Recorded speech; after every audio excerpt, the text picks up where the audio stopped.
Brilliance Audio presents Perpetual War for Perpetual Peace, How We Got to Be So Hated by Gore Vidal, performed by Jeff Cummings.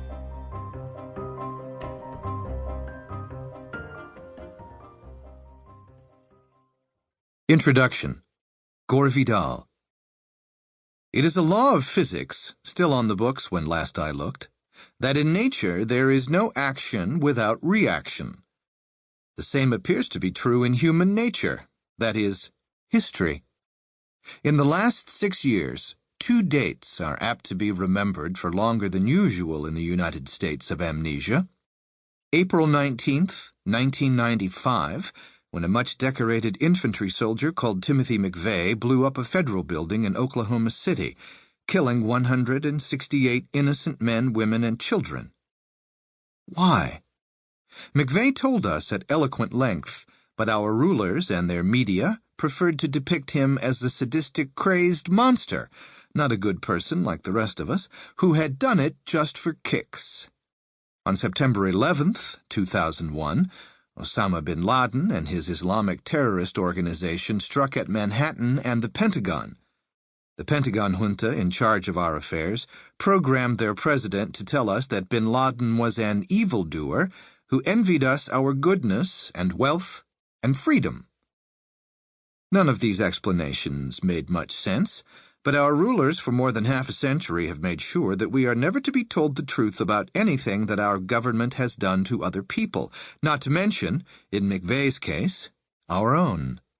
All we are left with are blurred covers of Time and Newsweek, where monstrous figures from Hieronymus Bosch stare out at us, hellfire in their eyes, while the New York Times and its chorus of imitators spin complicated stories about mad Osama and cowardly McVeigh, thus convincing most Americans that only a couple of freaks would ever dare strike at a nation that sees itself as close to perfection as any human society can come.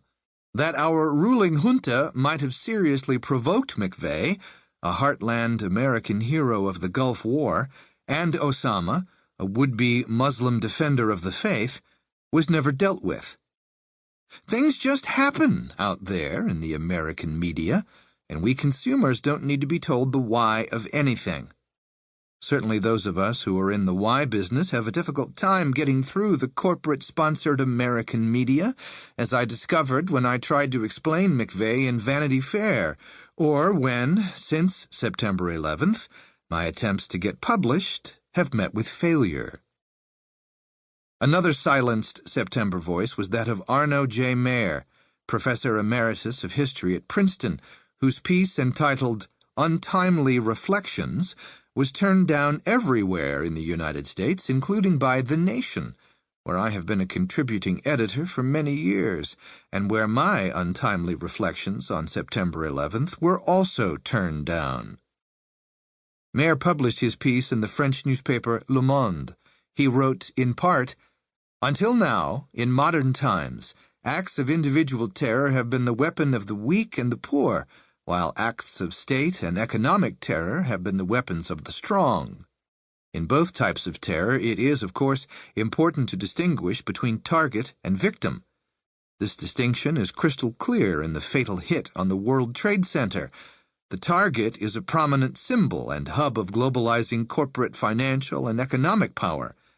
The victim, the hapless and partly subaltern workforce. Such distinction does not apply to the strike on the Pentagon. It houses the supreme military command, the ultima ratio regnum of capitalist globalization, even if it entails, in the Pentagon's own language, collateral damage to human life. In any case, since 1947, America has been the chief and pioneering perpetrator of preemptive state terror, exclusively in the Third World, and therefore widely dissembled. Besides the unexceptional subversion and overthrow of governments in competition with the Soviet Union during the Cold War, Washington has resorted to political assassinations, surrogate death squads, and unseemly freedom fighters, for example, bin Laden. It masterminded the killing of Lumumba and Allende, and it unsuccessfully tried to put to death Castro, Gaddafi, and Saddam Hussein, and vetoed all efforts to rein in not only Israel's violation of international agreements and U.S. resolutions, but also its practice of preemptive state terror.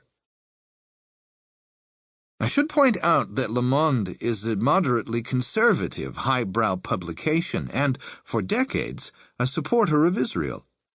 Arno Mayer himself spent school days in a German concentration camp. My own September 11th piece was subsequently published in Italian, in a book like this one. To everyone's astonishment, it was an instant bestseller, and then translated in a dozen other languages. With both Bin Laden and McVeigh, I thought it useful to describe the various provocations on our side that drove them to such terrible acts.